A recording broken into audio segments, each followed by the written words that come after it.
Assalamualaikum warahmatullahi wabarakatuh. Selamat siang semua. Salam sejahtera bagi kita semua. Gimana? Kondisinya semua sehat-sehat? Semoga rekan-rekan semua Sehat. sehat ya. Selamat datang kepada seluruh rekan Aman dalam acara Aman Leaders Talk dengan tema menjadi pemimpin masa depan membangun karakter yang seimbang dengan keahlian. Selamat datang semua rekan-rekan. Ya, saya ingin meringatkan kepada rekan-rekan semua yang sudah hadir di sini bahwa di dalam Zoom meeting kali ini rekan-rekan diharapkan untuk memastikan bahwa mikrofonnya off begitu ya, supaya suara yang terdengar adalah suara pembicaranya. Nah, nanti akan ada sesi di mana akan bisa tanya jawab dan juga ada sharing session. Nanti di sana akan juga bisa dibuka kesempatan bagi teman-teman yang ingin bertanya. Nah, saya juga ingin mengingatkan kepada rekan-rekan, silakan saja apabila nyaman untuk menyalakan kamera, silakan. Kalau tidak nyaman, dimatikan juga tidak apa-apa. Tapi nanti saya akan menyapa rekan-rekan semua, memanggil satu persatu, karena ada banyak nih ternyata peserta yang ikut ya. Ada hampir 100 nih, 97 orang yang sudah bergabung di sini. Senang sekali rasanya, ini adalah perjumpaan pertama ya. Pertemuan pertama antara Aman dan juga para peserta penerima beasiswa vokasi. Sangat gembira karena ada momen kali ini untuk bisa bersama-sama untuk berbincang-bincang. Acaranya bukan acara formal, acara santai, tapi ini acara yang semoga juga berfaedah ya buat kita semua, karena di sini tentunya adalah ajang buat kita semua belajar tentang apa itu kepemimpinan. Jadi nggak cuma soal pinter atau jago coding, jago ini itu, skill set ini itu ya, tapi juga soal karakter yang paling penting kalau kita mau jadi pemimpin yang baik di masa depan. Nah, mungkin ada yang belum kenal saya, pasti banyak yang belum kenal saya ya. Saya mau perkenalkan diri dulu. Nama saya adalah Kartika Oktaviana selaku Senior Manager Corporate Communications yang mewakili Aman untuk memandu acara dalam 1 jam ke depan. Nah, sebenarnya sih harusnya teman-teman sudah tahu ya Aman itu apa, tapi mungkin yang belum terlalu familiar, Aman adalah perusahaan tambang yang tembaga dan emas asal Indonesia yang mengoperasikan tambang batu hijau di Kabupaten Sumbawa Barat, Provinsi Nusa Tenggara Barat. Nah, kenapa ada pendidikan vokasi ya? Karena ini adalah salah satu bentuk program yang termasuk dalam pengembangan dan pemberdayaan masyarakat. Di dalam peserta ini juga ada teman-teman dari Departemen Social Impact yang sudah bergabung ya. Ini yang menggawangi berbagai program ini. Nah, kenapa ini penting sebenarnya? Karena sebagai perusahaan yang beroperasi di wilayah Kabupaten Sumbawa Barat, Aman juga berkomitmen untuk meningkatkan kualitas sumber daya manusia, khususnya teman-teman atau masyarakat di wilayah lingkar tambang. Tapi kenapa anak muda ya? Karena banyak program-program ini yang memang di-set untuk anak-anak muda begitu ya, muda-mudi di Kabupaten Sumbawa Barat. Karena anak muda yang berkarya, itu adalah kunci gitu ya, bahwa regenerasi muda inilah yang akan memimpin baik itu sektor swasta, sektor pemerintah dan lain sebagainya di tidak hanya di Kabupaten Sumbawa Barat tapi juga Indonesia dan dunia sebenarnya. Nah, jadi itu sangat penting untuk kita memajukan potensi atau kualitas dari sumber daya manusia terutama kelompok muda. Apalagi di Kabupaten Sumbawa Barat ini sebenarnya proporsi ya angka usia produktif begitu, penduduk produktif itu besar sekali. Kalau kita lihat dari hasil sensus penduduk Badan Pusat Statistik itu ada sekitar 16% penduduk usia 20 sampai 29 tahun dan 17,3% penduduk usia 30 sampai 39 tahun. Artinya berapa tuh ya? 30% lebih, hampir 35%. Nah, ini besar sekali. Jadi kalau potensi kedua generasi ini bisa menjadi modal kuat kemudian dikembangkan, itu akan memastikan bahwa ada percepatan pembangunan. Itu yang kita yakini bersama ya. Nah, ada berbagai program yang dilakukan oleh Aman, ada berbagai cluster program yang dilakukan oleh Departemen Social Impact Aman, mulai dari teknologi informasi, kemudian juga pariwisata berkelanjutan, mekanikal dan juga pemberdayaan UMKM. Nah, tentunya melalui berbagai program ini harapannya adalah para generasi muda yang menjadi peserta diharapkan bisa menjadi warisan terbaik bagi Kabupaten Sumbawa Barat. Duh, saya udah banyak nih ya penjelasan ngomongnya, tapi mungkin biar lebih ngerti lagi atau afdol lagi nih pemahamannya mengenai program beasiswa dari Aman, kita bisa saksikan video berikut ini. Sebagai perusahaan tambang yang beroperasi di Kabupaten Sumbawa Barat, Provinsi Nusa Tenggara Barat, Aman selalu berkomitmen untuk menciptakan dampak positif yang berkelanjutan bagi masyarakat sekitar. Komitmen ini merupakan wujud dari visi Aman, yaitu menjadi organisasi transformatif yang menciptakan warisan terbaik. Berbagai program untuk masyarakat tersebut dirumuskan dalam Rencana Induk Pemberdayaan dan Pengembangan Masyarakat atau RIPPM. Pelaksanaan program tersebut berada di bawah koordinasi Departemen Social Impact. Terdapat 3 fokus utama dalam pengembangan masyarakat dan wilayah di sekitar operasional Aman, antara lain pengembangan pariwisata berkelanjutan atau sustainable tourism, pengembangan kualitas sumber daya manusia atau human capital development, pemberdayaan potensi ekonomi masyarakat atau economic empowerment. Sustainable tourism merupakan konsep pembangunan pariwisata yang mempertimbangkan dampak terhadap aspek lingkungan, sosial, budaya, dan ekonomi untuk masa kini dan masa depan. Dampak tersebut tidak hanya terbatas pada masyarakat lokal, tetapi juga termasuk wisatawan. Untuk mengembangkan potensi sustainable tourism di wilayah Kabupaten Sumbawa Barat, Aman memulainya dengan melakukan pemetaan potensi objek wisata. Secara paralel, revitalisasi infrastruktur juga turut dilakukan, terutama di wilayah yang memiliki daya tarik pariwisata.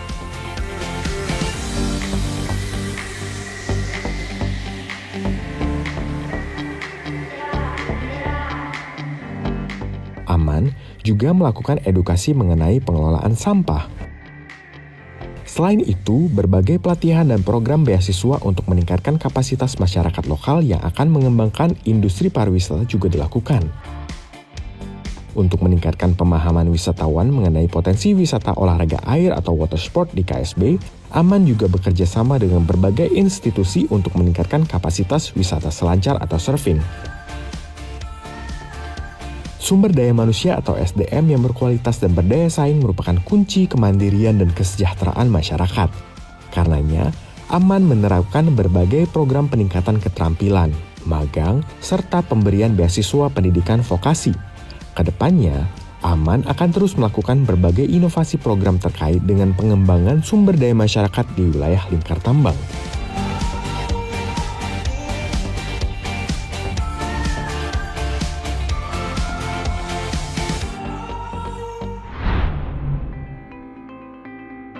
Economic empowerment atau pengembangan dan penguatan potensi ekonomi hingga dapat tercipta kemandirian secara ekonomi bagi masyarakat di sekitar wilayah tambang.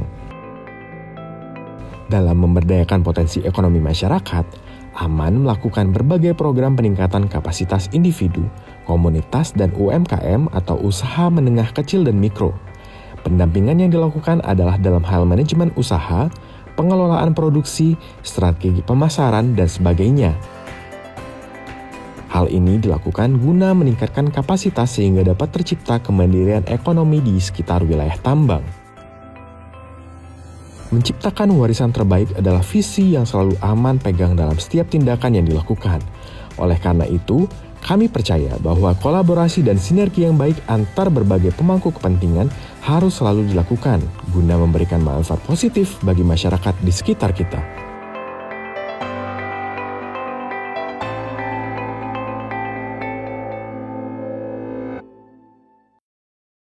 Nah, itu dia sekilas tentang program social impact yang sudah dijalankan oleh Aman dan sedang berlangsung.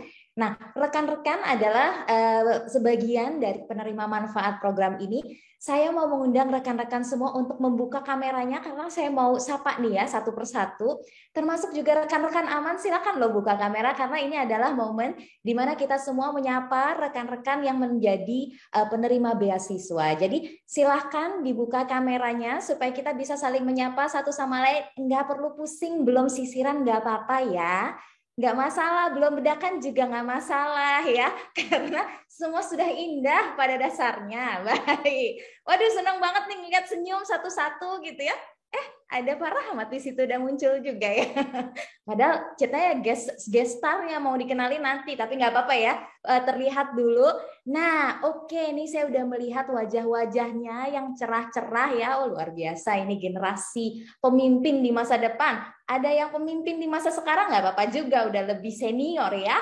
Nggak apa-apa. Oke, baik. Saya mau sapa dulu. Nah, ketika saya sapa, ini ada peserta, penerima, tapi juga ada dari mitra pelaksana. Jadi ketika nanti saya sebutkan, silakan ikutan dada-dada juga sama penerima beasiswa dari institusi tersebut ya.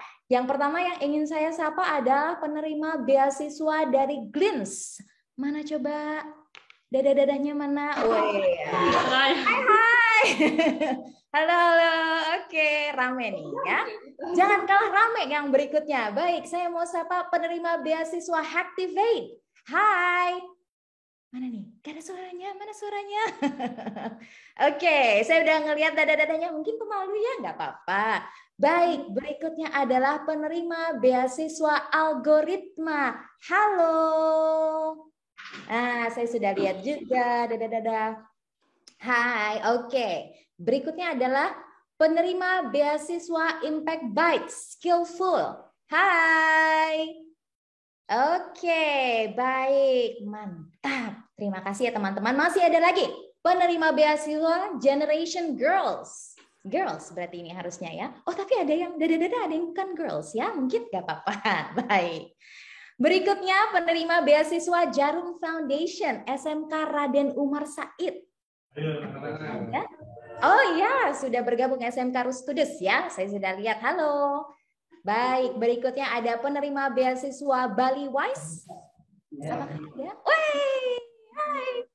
Berkumpul ya di sana ya. Semoga sehat-sehat, semangat, ceria sekali wajahnya. Oke, berikutnya penerima beasiswa BJ Jari. Apakah ada? Oh, hai, halo. Oke, next. Penerima program pendampingan dari Narasa. Baru-baru ini nih ada kegiatannya. Halo. Baik, oke. Nah, tidak kalah ketinggalan nih. Penerima beasiswa dari United Tractor School. Halo. Mana? Oh, oke. Halo, halo. Hai. Hai. Halo.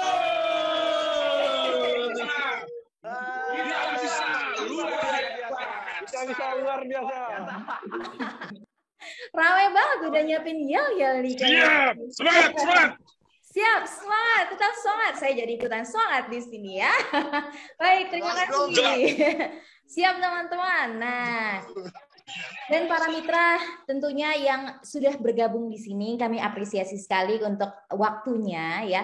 Tapi saya juga menyapa rekan-rekan yang dari Aman, mana suaranya, mana tangannya. Jangan malu-malu dong. Baik, halo. Selamat menyapa kita semua. Halo, halo. Nah, halo semua. Iya, selamat bergabung semua. Halo semua. Oke. Hai semua. Terima kasih teman-teman sudah saling sapa, sudah saling menebarkan senyum, semangat positif ya. Berikutnya kita akan masuk ke inti acaranya. Ini adalah sharing session ya. Silakan bagi teman-teman yang ingin merasa lebih nyaman untuk mematikan kameranya tidak apa-apa. Saya nggak bisa matiin ya, karena saya yang moderator. Nggak apa-apa kalau gitu ya. Berarti nanti ada saya dan Pak Rahmat yang wajahnya harus pasti ada di situ.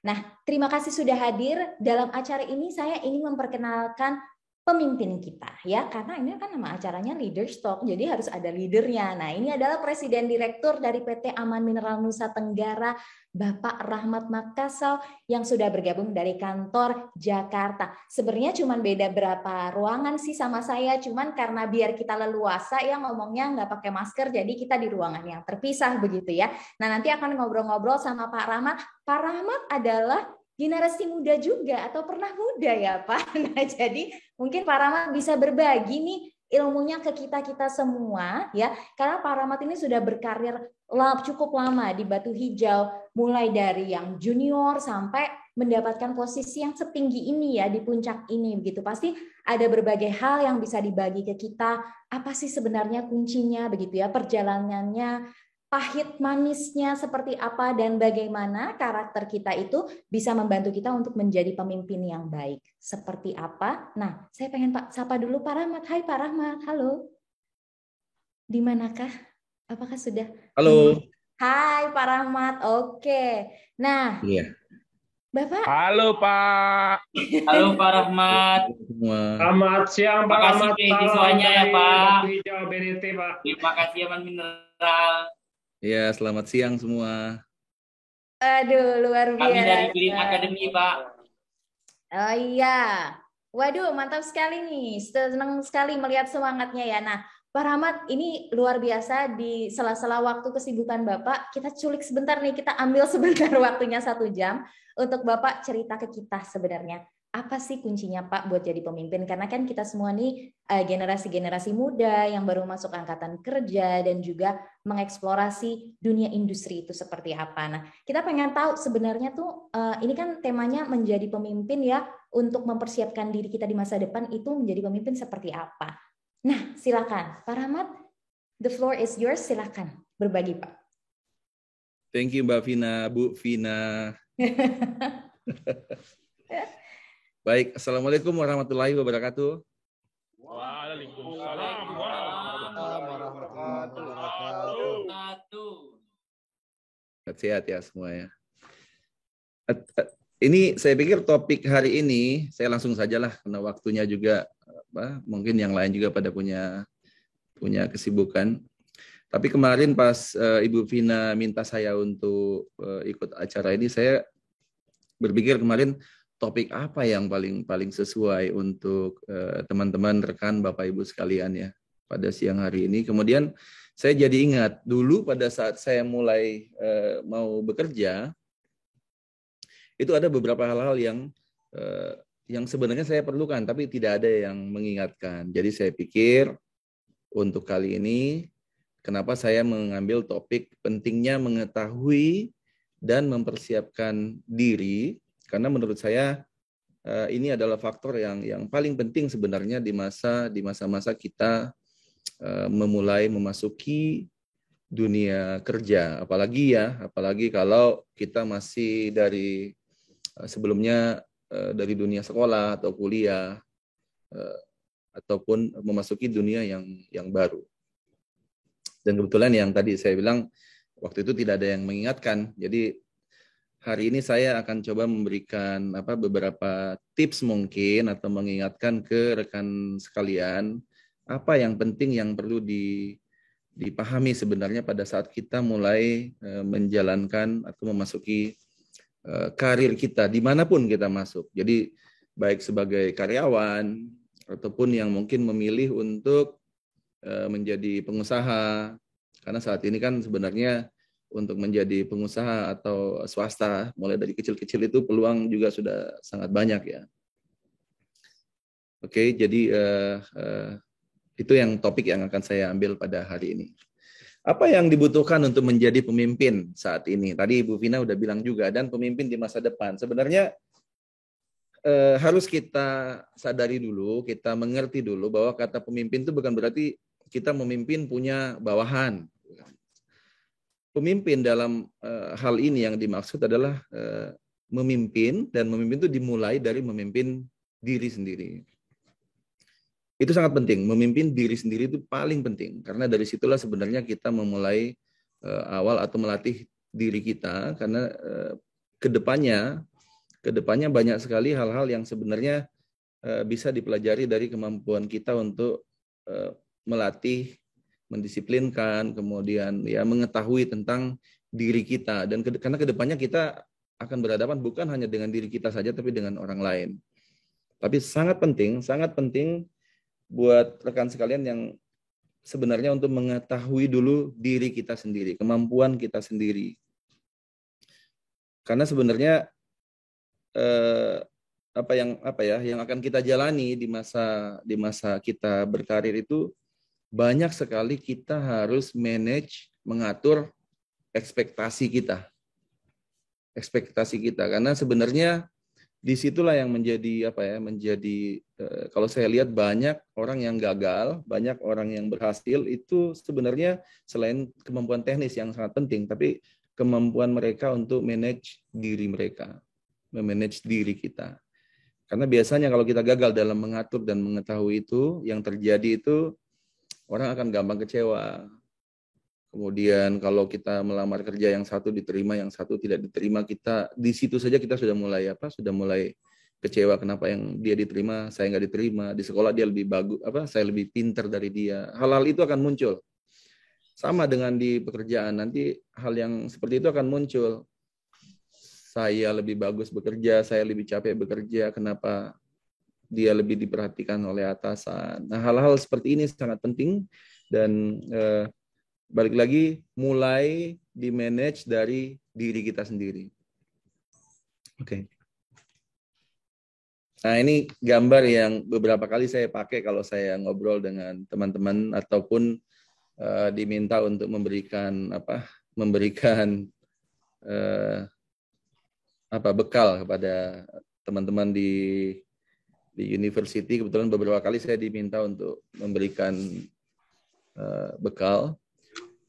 Sangat penting untuk menyadari bahwa kita akan memasuki dunia kerja. Kalau yang dulu dibiayai oleh orang tua atau mungkin dapat beasiswa atau mungkin sudah pernah bekerja tapi sekarang ingin bekerja di tempat yang lain, bangun ekspektasi kita.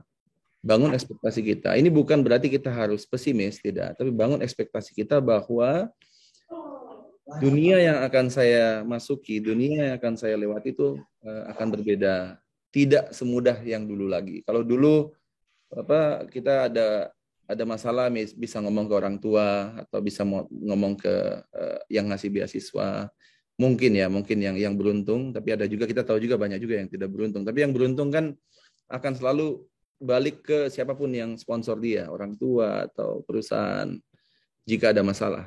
Nah, pada saat kita mulai memasuki dunia yang baru, harus disiapkan. Ini menurut saya sangat penting karena kenyataannya orang banyak sekali gagal di sini. Transisi dari kita dalam dunia belajar macam-macam ya, masuk ke dunia kerja, itu banyak sekali orang yang gagal di sini. Mungkin kedengarannya biasa ya, cuman banyak sekali transisi ini yang gagal. Gagal dalam arti bukan berarti orang tidak akan pernah dapat kerja lagi atau tidak punya kemampuan untuk berkarir. Tapi di masa transisi ini menurut saya sangat menentukan jalan seseorang untuk kedepannya. Kalau dia berhasil memanage transisi ini, momentum positif yang dibangun itu akan sangat baik dan kedepannya akan terbawa.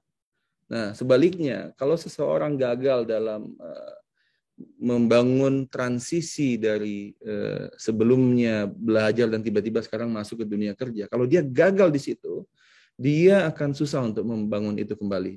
Itu kenyataan yang saya lihat. Banyak teman-teman saya, rekan-rekan saya, banyak sekali yang saya lihat transisi ini memang sangat penting. Dan saya pikir kalau ada waktu dan melihat studi-studi atau riset yang ada, semua juga mengatakan bahwa transisi dari satu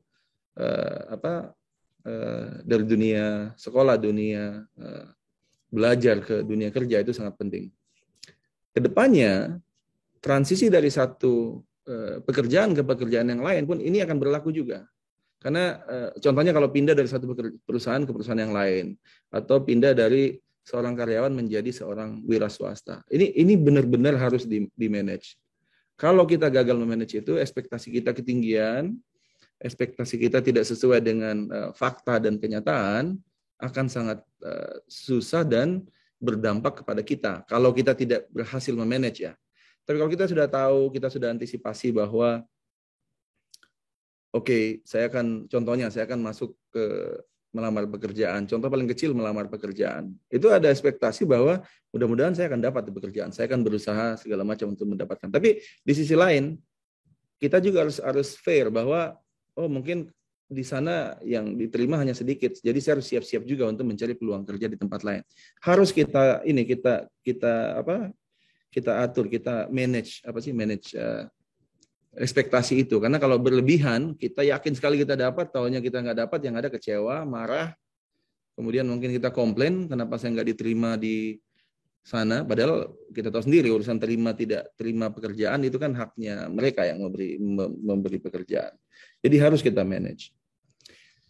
Ya, ini sebenarnya hampir sama dengan yang tadi, yang saya sampaikan, bahwa pada saat usia kita sampai ke 20 tahun, mungkin itu semuanya masih disupport, semua orang masih melihat kita, semua orang masih membantu kita, mungkin om, tante, segala macam itu masih banyak yang membantu harus kita sadari bahwa begitu kita memasuki mandiri, jalan sendiri, kenyataannya tidak semudah, seindah yang orang bayangkan.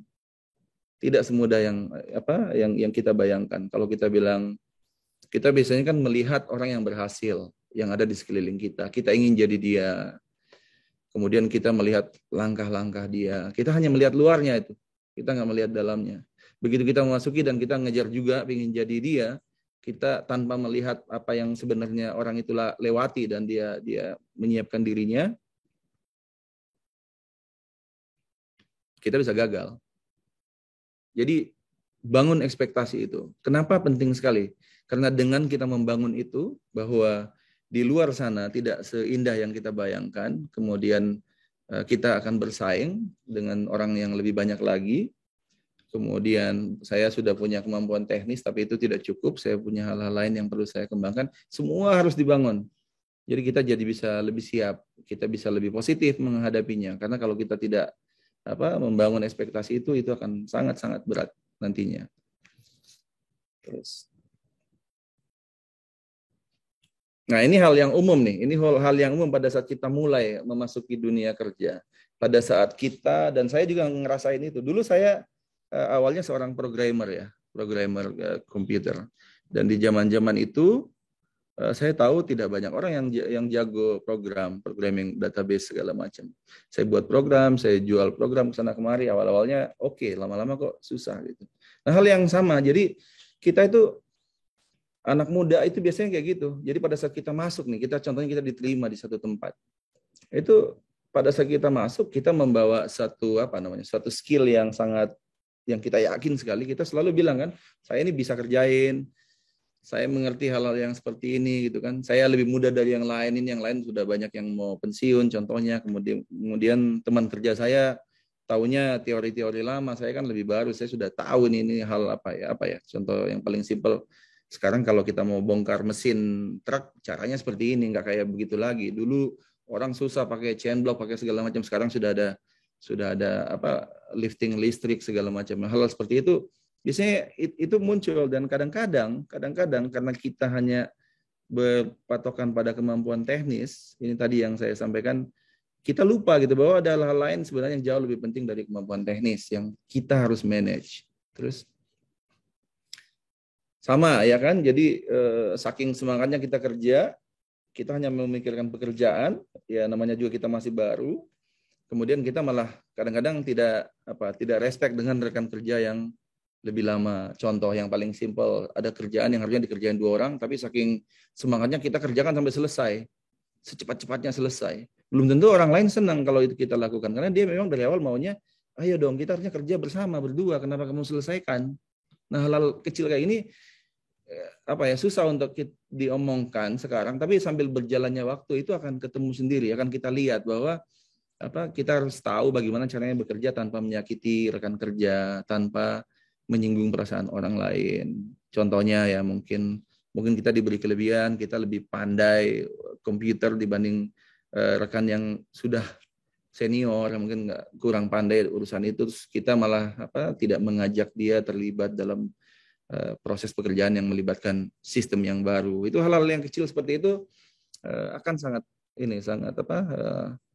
penting untuk kita sadari. Kalau kita tidak sadari itu, kita kebablasan, kita jalan sendiri, kita tidak menyadari kita menyakiti orang lain, dan ujung-ujungnya dalam satu tim kita tidak disenangi dalam tim bekerja. Itu kan kita semuanya melakukan itu ya. Di sisi lain yang kadang-kadang kita lupa, itu orang baru orang lama yang ada di dalam lingkungan itu sebenarnya di percakapan mereka, dalam hati mereka juga ngomong ke kita, wah itu anak baru itu, tahu apa dia nggak punya pengalaman, saya udah kerjain ini sudah 20-an tahun, kamu datang-datang sok tahu ngajar-ngajarin. Itu terjadi, dan itu saya rasakan sendiri waktu itu beberapa kali ya. Dulu waktu kerja di pabrik kebetulan ada alat baru, kemudian saya di training pada saat itu, saya bisa kerjakan, padahal pada saat pelaksanaannya sebenarnya ada hal-hal yang miss, alat baru belum tentu benar rupanya, dan banyak hal-hal yang step-step yang tidak sesuai dengan kenyataan di lapangan. Saya dengan bangganya itu ngomong dan tentang alat baru, padahal hasilnya tidak sesuai. Setelah ngobrol dengan senior-senior yang ada di situ, diberitahu sebenarnya ini mesti melakukan step 1, 2, 3 segala macam. Akhirnya alat itu malah bekerja lebih baik. Jauh lebih baik. Dulu dengan sombongnya saya pikir kan cuma saya yang tahu waktu itu, udah so jago. Padahal kenyataannya orang-orang yang senior sebenarnya input mereka jauh lebih penting pada saat itu. Nah, dalam kondisi seperti itu yang perlu dicatat, mungkin perlu diingat lah. Dalam kondisi seperti itu, di mana kita merasa energik, muda, kita tahu semuanya, kita lebih, kadang-kadang dengan PD-nya kita merasa kita lebih tahu dari orang lain. Kemudian datang tim senior ngasih tahu begini harusnya begitu. Nah, di sini hal-hal yang penting yang perlu dilakukan. Makanya kemampuan emotional intelligence itu di sinilah sebenarnya, di mana kita pada saat diberitahu oleh tim lain, kita pada saat diberi masukan oleh orang lain, biasanya nih anak-anak muda itu defensif. Sangat defensif. Ya saya rasain juga lah ya, makanya saya ngomong anak-anak muda dulu. Sangat defensif karena kita yakin kita benar. Padahal kenyataannya mungkin kita salah. Dan yang paling penting lagi, mungkin kita memang benar. Pada saat kita tahu benar dan kita dikasih masukan salah, banyak cara untuk memberitahu orang bahwa masukan-masukan dia itu baik, terima kasih, segala macam. Meskipun kenyataannya setelah kita melihat segala macam, ya masukannya dia itu belum tentu benar. Tapi tidak boleh defensif. Kita harus hargai. Nah, ini jadi sangat penting suatu saat nanti pada saat ada yang sudah mulai punya bawahan, udah mulai punya rekan kerja, udah mulai naik level, di mana yang akan dihadapi itu bukan bekerja langsung lagi, tapi mengatur orang bekerja. Pada saat kita mengatur orang bekerja, yang penting sebenarnya bagaimana kita mengatur dan membuat orang itu bekerja dengan semangat, positif, senang. Bukan dengan bekerja karena takut sama kita, kemudian karena ngelihat kita takut segala macam, itu nggak benar. Itu bukan pemimpin, itu apa sih istilahnya orang bilang itu manajer. Manajer bukan posisi manajer ya, maksudnya itu manajer, bukan pemimpin. Pemimpin itu orang yang lead, orang yang definisi dari kepemimpinan? Kepemimpinan itu adalah ability to influence, kemampuan seseorang untuk mempengaruhi orang lain tanpa melakukan sesuatu yang harsh, yang keras gitu. Jadi hanya dengan ada di sekeliling orang itu, nggak tahu kenapa orang-orang yang ada di sekeliling dia itu energinya positif dan mau bekerja dengan tulus. Nah, hal-hal seperti ini yang mungkin sangat-sangat penting. Soft skill ya, soft skill, technical skill, dua hal yang sangat-sangat penting untuk dipahami. Bukan cuman Rahmat yang ngomong, tapi kenyataannya pun begitu. Di dunia research yang ada dan kenyataan yang saya lewati berapa tahun ya? 27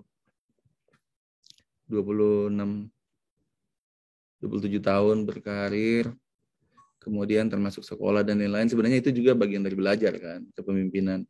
Jadi itu terlihat sekali. Di sekolah pun sama. Pada saat di sekolah, orang yang sangat jago tapi nggak main, dia selesaikan tugas sendiri, tidak ngajak orang lain diskusi, mana ada temannya. Dia nggak punya teman biasanya yang kayak begitu. Yang punya teman kadang-kadang justru yang bandel, yang kesana kemari, dia punya teman banyak. Nah, kadang-kadang orang yang bandel ini pada saat dia berubah jadi serius bekerja, itu kadang-kadang seperti mereka malah mudah untuk memimpin karena dia sudah tahu bagaimana menghadapi orang-orang yang ada di sekelilingnya. Jadi ini kenyataan, ini fakta bahwa kemampuan teknis itu mempengaruhi sekitar 15% kesuksesan orang dalam karir dia. 80% sampai 90% itu adalah soft skill dia. Kemampuan dia untuk soft skill itu kan kemampuan dia untuk beradaptasi secara umum ya. Kalau kita bilang soft skill itu kemampuan orang untuk beradaptasi dengan sekeliling dia. Kalau dia jadi karyawan, ya kemampuan dia sebagai karyawan untuk beradaptasi di sekeliling dia. Kalau dia jadi pimpinan, kemampuan dia untuk beradaptasi di level dia. Tapi ujung-ujungnya sebenarnya ya kita nanti akan mungkin nggak ada waktu kalau ngomong jauh tentang empati, trik ilmu dalam mendengarkan orang, kemudian keluh kesah segala macam gitu. Tapi ujung-ujungnya sebenarnya hal yang paling simpel adalah kita harus beradaptasi. Beradaptasi tidak mesti jadi bunglon, tapi beradaptasi dalam arti bisa memahami orang yang ada di sekeliling kita, bawahan kita, teman kerja kita. Ini yang paling penting dipahami. Saya rasa dari dunia sekolah, dunia belajar, masuk pada dunia bekerja, itu hampir semua orang sangat kuat dengan ilmu teknis. Dia sangat yakin dengan kemampuan teknisnya. Dia nggak sadar bahwa pada saat mulai bekerja, sebenarnya kemampuan teknis itu sangat penting. Tapi dalam pengembangan kepemimpinan, kemampuan teknis hanya berdampak hanya 15% dari kesuksesan dia dalam memimpin.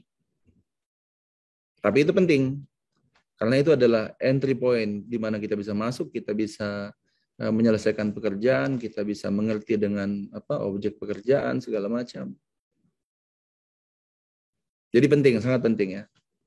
Nah ini di Sumba Barat kan kita ada beberapa yang sudah kita coba juga ya untuk memberikan peluang, karena kita tahu di Sumba Barat juga masih banyak potensi-potensi dan menjadi tanggung jawab perusahaan juga untuk mengembangkan sumber daya manusia di Sumba Barat, dan kita yakin dengan program-program yang ada nantinya ke depannya mudah-mudahan siapapun yang ikut dalam program itu bisa berhasil dalam karir dia ke depannya. Mudah-mudahan ya. Dan sekali lagi tadi yang saya sampaikan, dipahami betul transisi kepemimpinan, transisi dari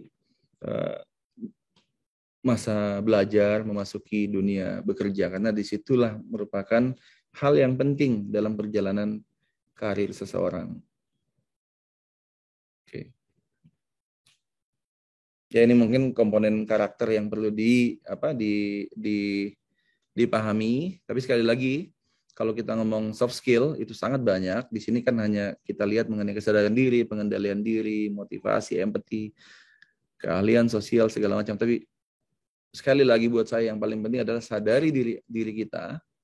Kemudian pikirkan di mana kita masuk, di mana kita akan bergabung, dengan kelompok mana kita akan bergabung, dan di situ ya secara tidak langsung sebenarnya kita mempelajari, dianalisa ini tim baru saya seperti apa, orang-orangnya seperti apa, sehingga saya bisa berpikir, balik lagi tadi ekspektasinya adalah bangun ekspektasi bagaimana cara saya bisa masuk dan diterima dalam tim itu. Kenyataannya diterima dalam tim, diterima oleh rekan kerja, diterima oleh atasan, itu jauh lebih penting. Bukan berarti istilah kasarnya kan orang bilang menjilat segala macam. Bukan berarti harus seperti itu. Tapi kenyataannya banyak hal-hal yang beda tipis, orang membedakan antara menjilat dengan melakukan sesuatu yang benar, Jangan ikut-ikutan dengan yang salah. Nah, itu satu hal lagi yang kadang-kadang orang ke bawah-bawah arus ya. Dia masuk ke dalam suatu tim, kemudian tim itu kebetulan tim itu semuanya tidak benar lah gitu. Kemudian Anda dibawa untuk ikut-ikut dalam situasi yang sama, untuk ikut-ikut bolos, ikut-ikut segala macam. Berani untuk berdiri dan ikuti kemampuan kita sendiri, mau jadi apa kita. Kemudian kita selalu ingat keberhasilan kita ke depan ditentukan oleh kita sendiri, bukan oleh teman-teman yang tadi kita ngajak kita. Pikir panjang, karena itu akan Anda hadapi. Percaya saya, nanti di perjalanan karirnya akan menghadapi hal-hal yang seperti itu. Akan ketemu orang atau yang memberikan dampak negatif, dan akan ketemu orang yang akan memberikan dampak positif kepada kita. Beruntunglah orang-orang yang kebetulan nanti pada saat mulai bekerja punya atasan yang punya kemampuan untuk memimpin dengan baik, sehingga kita bisa belajar. Saya termasuk beruntung ya, karena saya beberapa kali mendapatkan hal seperti itu dari awal. Saya punya atasan yang kerasnya minta ampun, pukul meja terus. Terus saya dapat atasan yang sangat teknis, dapat atasan yang mengajarkan bagaimana memahami orang lain. Dari situ semua terlihat dan kita bisa sadari bahwa ya manusia berbeda-beda, tapi bagaimana kita bisa beradaptasi dengan orang yang berbeda-beda, termasuk dengan atasan kita yang berbeda-beda. Kenyataannya itu. Oke, ini penutup saya. Balik lagi, saya dari awal tadi ngomong mengenai ekspektasi. Dunia itu tidak fair. Ini kalimat yang paling saya suka sebenarnya. Selalu ngomong ke orang. Kalau di bahasa Inggrisnya itu selalu ngomongnya kayak gini sebenarnya. Life is unfair, but deal with it. Jadi dunia itu tidak fair. Jangan berpikir dunia itu fair. Kenyataannya itu di luar sana pada saat kita mulai itu tidak fair. Jadi ekspektasi kita pastikan bahwa kita harus bisa manage kondisi-kondisi di mana itu tidak fair. Ini fair bukan berarti saya di sini bukan ngomong apa hakim ngasih putusan tidak fair, bukan. Ini lebih kepada buat kita untuk menyadari bahwa hal-hal yang kita hadapi itu akan banyak berbeda dengan apa yang kita inginkan, lebih ke situ. Hal-hal yang kita maui kadang-kadang tidak terjadi. Dan pada saat itu terjadi kan kita banyak orang yang berpikir, wah ini nggak adil. Harusnya begini, harusnya begitu. Ini nggak adil, kenapa dia dipromosi, saya nggak dipromosi. Ini nggak adil, harusnya saya diperhatikan, kenapa dia nggak kenapa. Pokoknya akan selalu ada itu, kenapa. Dan ujung-ujungnya, kalau itu tidak bisa kita manage, kalau Anda tidak bisa manage itu, ini omongan yang nanti kita akan ingat bertahun-tahun menurut saya, kalau Anda tidak bisa manage itu akan susah untuk bangkit. Manage unfairness. Pastikan bisa di ekspektasi Anda bahwa saya harus bisa menghadapi dunia yang berbeda, dunia yang tidak sesuai dengan harapan saya. Kadang-kadang kalau menurut saya selalu berpikir paling bawah, manage sesuatu yang paling buruk dulu, sehingga momentum positif lebih gampang Anda bangun, lebih gampang kita bangun. Begitu kita manage-nya terlalu tinggi, kemudian ada turun sedikit, udah kita akan susah membangunnya. Jadi manage ekspektasi Anda, kemudian dari situ Anda bisa bangun kepemimpinan diri kita sendiri berdasarkan kemampuan dan apa yang kita lihat di sekitar kita. Mudah-mudahan dalam berkarir, masuk jadi karyawan, jadi wira swasta, apapun nantinya ke depan, mudah-mudahan itu bisa dijalani dengan kebahagiaan, kurang kekecewaan, karena itu semua akan membantu memberikan momentum positif buat kita ke depannya. Saya pikir cukup ya. Demikian, Assalamualaikum warahmatullahi wabarakatuh. Waalaikumsalam warahmatullahi wabarakatuh. Terima kasih Pak Rahmat. Langsung pada termenung nggak semua? Tertohok gitu ya. Saya lihat ada yang senyum-senyum nih yang tertohok kayaknya. Tapi Pak Rahmat, pantesan ya Pak. Bapak tuh kayaknya tenang banget. Orang lagi pada panik, banyak masalah, sibuk. Kayak Bapak chill aja, tenang aja gitu. Ternyata sudah melewati asam garam dunia. Ya begitu. Nah, jadi itu tadi ya, mesti tetap tenang bahwa ya it's okay kalau life is unfair, tapi kita mempersiapkan diri dan juga move on, terus termotivasi dan stay positive ya. Jadi memang bangku sekolah nggak habis-habis ya Pak, nggak cuma selesai di kuliah ya, di kerjaan semua terus ya manusia ini terus belajar sesuai dengan perjalanan kehidupan ini ya. Terima kasih sekali. Benar, nggak ada habisnya. Nggak ada habisnya. Setiap kali pindah pekerjaan, pindah departemen, setiap kali pindah pada lingkungan yang baru, orang harus mau belajar. Ya. Karena ketemu orang baru, dan ketemu orang baru itu harus belajar. Iya, betul sekali Pak Rahmat. Kalau kita masuk ke tempat yang baru, kemudian kita samakan dengan tempat kita sebelumnya, itu nggak bisa. Harus belajar terus-menerus. Belajar teknis gampang. Yang tadi saya ulang-ulang kan, belajar teknis itu sesuatu yang mudah. Tapi belajar tentang lingkungan dan orang yang di sekeliling kita, itu nggak ada habisnya. Iya. Karena salah sedikit aja kita bisa nyakiti orang lain. Salah ngomong saja kita bisa sakiti perasaan orang. Dan begitu perasaan orang sakit ya kadang-kadang kalau yang punya bawaan ya bisa aja dia langsung pergi, dia nggak mulai kerja buat kita. Jadi jangan pernah Ya. susah dijelaskan. Tapi Ya, Pak. kemampuan beradaptasi terhadap situasi yang baru sangat penting.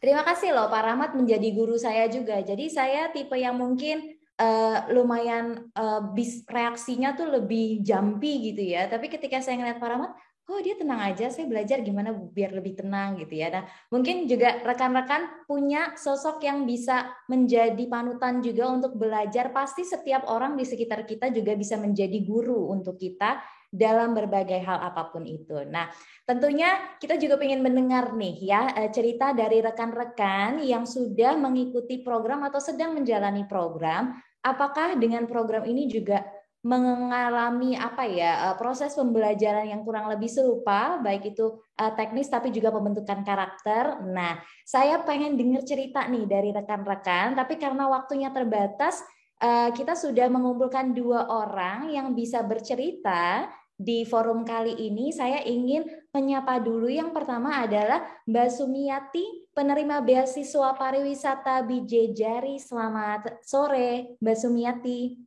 Jangan lupa di-unmute dulu kalau lagi ngomong. Oke, sore sudah keluar. Apakah videonya kelihatan? Oke. Boleh, silakan ya Mbak Sumiati sambil bercerita juga mungkin videonya bisa dinyalakan supaya bisa menyapa semua rekan-rekan. Silakan, apa yang bisa diceritakan dari keikutsertaan dalam program beasiswa BJ Jari bersama dengan BJ Jari ini? Silakan. Oke. Assalamualaikum warahmatullahi wabarakatuh. Selamat siang semuanya. Waalaikumsalam warahmatullahi wabarakatuh. Oke, terima kasih atas kesempatan yang telah diberikan kepada saya. Jadi, perkenalkan, nama saya Sumiati. Ini umur saya 22 tahun. Saya berasal dari Solo, Kabupaten Sumbawa Barat, Provinsi Nusa Tenggara Barat. Nah, di sini saya menerima beasiswa program hospitality yang diadakan oleh PT Aman dan BJ Jari. Jadi, selama saya mengikuti program ini, awalnya saya tidak tahu ya apa itu hospitality dan segala macam. Jadi setelah saya mengikuti program ini, jadi saya diberikan pengetahuan dan skill dalam bidang hospitality. Dan di sana setelah saya mengikuti pelatihan tersebut, saya langsung ditempatkan ya di hotel-hotel yang ada di Kabupaten Sumbawa Barat ini. Setelah itu dan di sana juga saya dapat mengembangkan skill dan kemampuan yang saya dapatkan dari mengikuti pelatihan selama 2 bulan tersebut. Dan alhamdulillah skill saya lebih meningkat daripada sebelumnya. Dan di sana juga saya diajarkan untuk bekerja sesuai dengan standar hotel yang berlaku di sana. Seperti itu. Dan alasan saya mengikuti program beasiswa ini karena saya memiliki minat yang sangat tinggi juga dan motivasi di bidang perhotelan dan pariwisata. Seperti itu. Dan di sini juga untuk kedepannya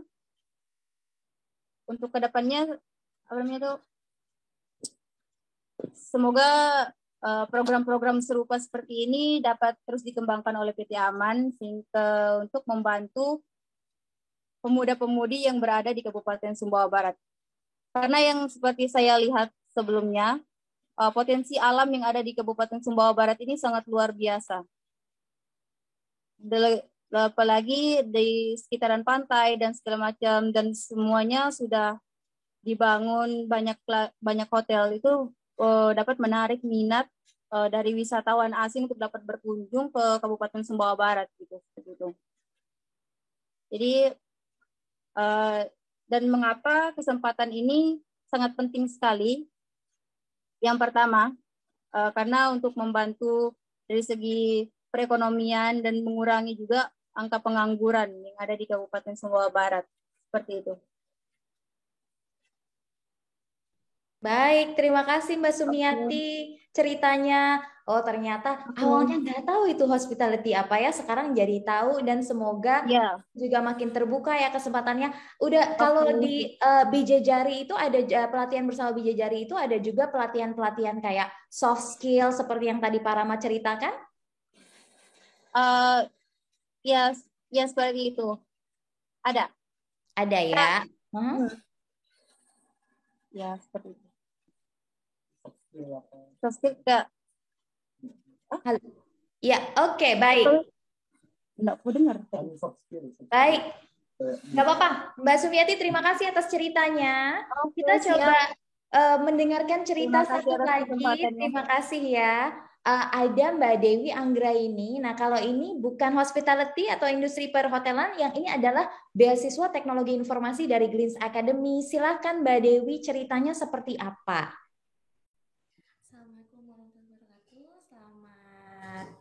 Siang semuanya. Terima kasih Mbak Kartika untuk waktunya. Halo semuanya, perkenalkan saya Dewi Anggraini. Usia saya saat ini 29 tahun. Asal daerah saya dari Sumba Besar. Saat ini saya berdomisili di Jakarta Utara. Saya mengikuti program beasiswa yang diselenggarakan atas kerjasama dari PT Aman Mineral dan Glints Academy. Dari dulu itu saya sangat tertarik terhadap dunia IT dan teknologi, seperti menggenggam dunia dan saling terhubung hanya melalui telepon genggam kita seperti saat ini. Lalu saya berpikir gimana ya cara untuk belajar itu semua? Pasti mahal. Nah, tentunya. Terus habis itu alhamdulillahnya PT Aman Mineral dan Glints Academy membuat sebuah terobosan, yaitu program beasiswa yang dikhususkan untuk anak-anak di Pulau Sumbawa yang memiliki ketertarikan yang dalam terhadap dunia IT. Kesempatan ini pastinya adalah peluang yang besar untuk menjawab semua pertanyaan-pertanyaan saya. Ya, ibarat sekali dayung, 2 pulau terlampaui. Dengan mengikuti program ini, saya bisa belajar IT dan semua biaya ditanggung melalui program beasiswa dari PT Aman Mineral. Selama saya mengikuti program beasiswa ini, saya itu banyak sekali dapat pengalaman serta bertemu dengan teman-teman baru dengan pengetahuan mereka di bidang IT yang sangat luar biasa. Menurut saya, kesempatan ini sangat penting untuk masa depan saya, karena selama ini saya merasa bekerja di zona nyaman saya. Dan saya ingin mengupgrade kemampuan saya sehingga dapat bekerja pada bidang yang selama ini saya impikan, seperti itu. Awalnya saat saya mengikuti bootcamp sempat merasa tidak percaya diri karena saya bukan berlatar belakang IT dan pekerjaan saya sebelumnya bukanlah seorang programmer seperti beberapa teman saya di bootcamp. Tapi hal ini tuh kayak membuat keraguan gitu pada diri saya. Apakah saya bisa menyelesaikan bootcamp ini dalam pengertian saya paham dan mengerti tentang yang saya pelajari, bukan hanya sekedar selesai bootcamp saja seperti itu. Dan alhamdulillahnya di sini Glints memberikan banyak sekali support kepada saya, seperti saya bisa mengambil kelas tambahan jika saya kesulitan pada materi tersebut. Di Glints juga saya bisa diajarkan untuk percaya diri lagi nih untuk berbicara dalam bahasa Inggris seperti itu. Dan yang menariknya itu saya paling suka pada sesi sharing alumni. Sekedar info saja, pada sesi sharing alumni ini tuh mereka tuh nggak cuma berbagi kisah sukses seperti nominal gaji yang besar, kantor yang nyaman, atau perusahaan startup ternama, tapi juga mereka tuh memberikan kita insight tentang pengalaman-pengalaman mereka dalam menghadapi dunia kerja, khususnya di dunia IT. Tetapi tidak cuma sebatas IT saja, para alumni juga memberikan tips and trick berdasarkan pengalaman mereka yang pastinya sangat membantu saya dalam mencari pekerjaan maupun saat beradaptasi di lingkungan kerja saat ini. Yang saya alami sebelum ataupun sesudah saya mengikuti program beasiswa ini. Mungkin salah satu contohnya, sebelumnya saya nggak pernah tahu tuh gimana cara membuat suatu aplikasi mobile, namun setelah saya mengikuti kelas di Glints, saya diajarkan mulai dari basic yang diperlukan hingga bisa membuat sebuah produk aplikasi mobile beserta solusi jika terjadi masalah dalam proses pembelajaran, seperti itu. Tidak hanya itu saja, saya juga diajarkan bagaimana memaksimalkan channel LinkedIn yang saya punya, serta dibekali dengan communication skill berupa teknikal dan non-teknikal sebagai faktor penunjang dalam mencari pekerjaan, sehingga saya bisa mendapatkan pekerjaan seperti yang saya impikan selama ini. Terakhir, saya ingin menyampaikan terima kasih kepada PT Aman Mineral yang sudah menyediakan program beasiswa bersama Ganes Academy. Saya berdoa PT Aman Mineral sukses selalu, dan harapan saya program beasiswa ini dapat terus berjalan ke depannya sehingga banyak anak-anak di Sumbawa Besar dan Sumbawa Barat bisa menjadi bagian dalam perkembangan teknologi saat ini. Terima kasih. Terima kasih Mbak Dewi, bagus sekali ceritanya. Terima kasih sudah menjadi bagian dari penerima beasiswa vokasi Aman ya. Amin, semoga terjawab semakin banyak anak-anak muda yang bisa berkarya dan mengikuti program ini juga, dan semoga continue terus ya. Nah, itu satu yang saya salut sekali Mbak, keluar dari zona nyaman, mantap ya. Dan bisa belajar dari siapapun termasuk juga alumninya. Semangat yang harus kita tiru tentunya ya. Baik, nah saya ingin membuka kesempatan untuk teman-teman, ini kita agak mundur sedikit nggak apa-apa ya, tapi karena ini menarik sekali nih, jadi kita pengen juga membuka ruang bagi teman-teman yang ingin bertanya. Saya ingin berikan kesempatan dulu kepada teman-teman. Yang pertama adalah dari Vivit Yulianti ya, yang akan memberikan pertanyaan. Silakan Mbak Vivit. Halo, Assalamualaikum warahmatullahi wabarakatuh. Saya perkenalkan. Waalaikumsalam warahmatullahi wabarakatuh, Mbak Vivit. Waalaikumsalam warahmatullahi wabarakatuh. Perkenalkan, saya Vivit Yulianti Aman Hidayatullah. Saya penerima beasiswa PT Aman bersama Hektivate. Kali ini saya langsung aja saya ingin bertanya, sebenarnya untuk Pak Rahmat, bagaimana sih membangun kepercayaan diri kita dalam memimpin tim yang memiliki kemampuan lebih dari kita? Cara membangun kepercayaan diri untuk memimpin tim yang memiliki kemampuan yang lebih dari kita. Oke, baik. Terima kasih Mbak Vivit pertanyaannya. Pak Rahmat mau jawab langsung atau kita ambil yang pertanyaan kedua? Lanjut aja dulu, Kak. Lanjut dulu ya. Baik, berikutnya ada Izhar Ibnu Salamah. Silakan Mas Izhar. Mas Izhar sepertinya punya gangguan koneksi internet ya.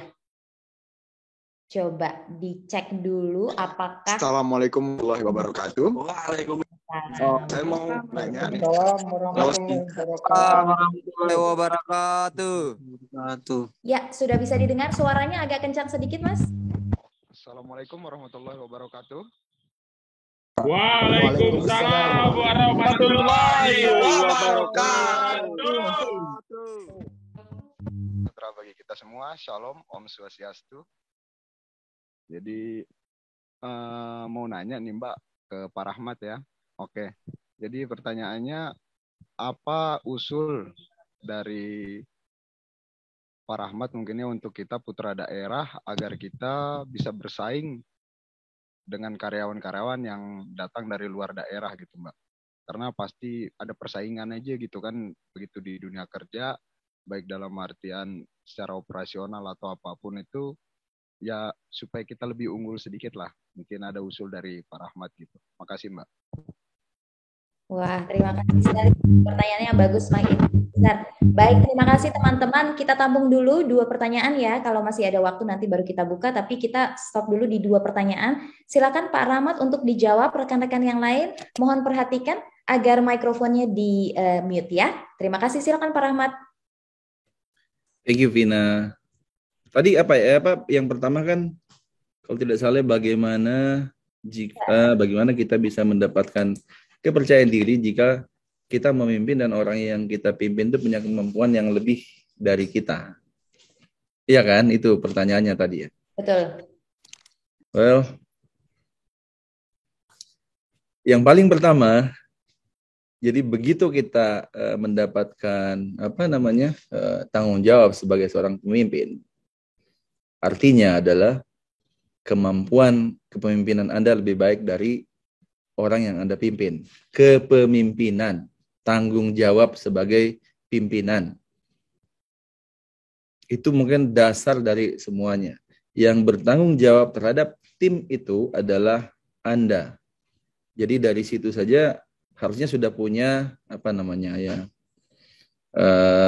harus pede untuk mengatur, harus pede untuk mengingatkan, harus pede untuk berkomunikasi, harus pede untuk ngumpulin untuk tim meeting, harus pede untuk bekerja, membuat orang-orang yang ada dalam tim itu bisa bekerja lebih baik lagi. Karena Anda diberi tanggung jawab.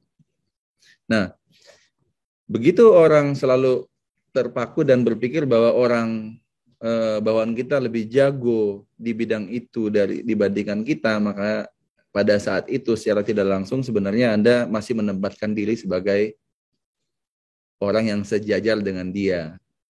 Jadi itu tidak boleh. Tidak boleh. Kita sejajar sebagai manusia, sehingga kita harus memperlakukan orang sama seperti manusia. Semua manusia punya sifat yang sama kan, ada kelakuan kejadian yang orang tidak suka ya jangan dilakukan. Yang orang senang ya itu yang kita selalu.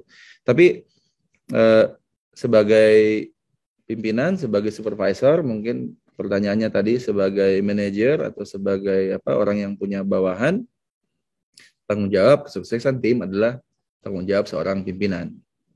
Jadi jangan pernah berpikir bawahan kita lebih jago. Lebih jago secara teknis, iya, kenyataannya seperti itu. Kita nggak mungkin tahu semuanya. Seorang pemimpin nggak mungkin tahu semuanya. Seorang pemimpin, ya dia diberi tanggung jawab karena orang melihat dia mampu dan bisa memimpin tim itu. Tapi tim itu kan di dalamnya ada jago IT, ada jago data, ada jago hubungan dengan pemerintah, ada macam-macam kan. Jadi tidak mesti kita jago semuanya untuk menjadi seorang pemimpin. Balik lagi tadi yang saya bilang, a leader itu didefinisikan adalah kemampuan atau keahlian atau kemampuan seseorang untuk mempengaruhi orang yang ada di sekelilingnya. Bukan berarti leader itu orang yang harus lebih jago dari orang-orang yang ada di sekelilingnya. Jago secara teknis ya, nggak mesti. Dia harus jago, dia harus mampu menginfluence orang yang ada di sekelilingnya untuk menyelesaikan tugas-tugas yang harus diselesaikan oleh tim. Pertanyaan kedua, bersaing sebagai orang lokal, non-lokal. Ini advice saya mungkin agak balik lagi kan kita sebagai pribadi kan sebenarnya memang harus punya sesuatu yang kita jadikan acuan, baik orang lain ataupun kita sendiri yang membuat target-target atau membuat membuat ekspektasi kita bisa kita manage. Sebenarnya boleh kita berpikir lokal dan non-lokal. Cuman kalau saya boleh sarankan, sebenarnya yang paling penting adalah buang jauh-jauh definisi kalau kita bilang lokal dan non-lokal. Kalau kita sebagai personal, kita sebagai individu. Kalau sebuah perusahaan atau perusahaan bekerja di suatu tempat, wajar dia harus memastikan mendukung masyarakat yang ada di sekelilingnya ketimbang yang lebih jauh, itu hal yang wajar. Tapi sebagai individu, untuk bisa bersaing, bisa memastikan bisa kompetitif dengan orang lain segala macam, ya menurut saya yang paling pertama buang dulu itu pemikiran kita bahwa saya asli sini, begitu kita berpikir saya asli sini, pada saat kita bersaing kita sudah minta saya harus dispesialkan, saya harus diberikan. Itu sebenarnya pemikiran yang kurang baik menurut saya. Jadi buang itu jauh-jauh, kemudian untuk bersaing ya udah masuk lagi sekarang ke secara teknis apa yang perlu saya kembangkan, apa yang perlu saya pelajari, kemudian secara non teknis, secara soft skill saya apa yang perlu saya tingkatkan. Saya ingat ya dulu waktu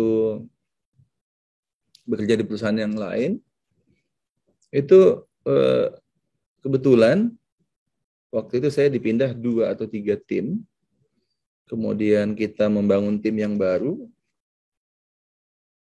Pada saat itu, ini di Papua ya, ceritanya di Papua. Kemudian dengan berjalannya waktu segala macam, setelah setahun lah, 1,5 tahun, itu tim leader yang ada di tim saya itu setelah berpindah 3 tim itu orang dari daerah Papua. Dan pada saat itu tidak ada sedikit pun pemikiran saya mengenai lokal dan non lokal. Yang ada ya approach sebagai pimpinan, approach orang, mengapproach karyawan, mengapproach bawahan kita. Kemudian nanti besok-besok kalau Anda punya bawahan yang berbagai macam kemampuan, saya biasanya selalu mengapproach orang yang paling bawah, malah biasanya yang paling rendah kemampuannya. Nah, dengan melakukan itu biasanya tim itu dengan sendirinya akan naik dan perform. Nah, kalau itu sudah terjadi, kita tidak perlu lagi melihat sebenarnya lokal dan non lokal. Secara alami itu kita membangun kompetisi di dalam tim dengan cara yang baik. Itu kalau tugas seorang pemimpin. Nah, tugas sebagai bawahan, balik lagi itu jangan melihat lokal dan non lokal, bersaing dengan fair. Boleh ngomong ke atasan, boleh minta kasih masukan ke atasan.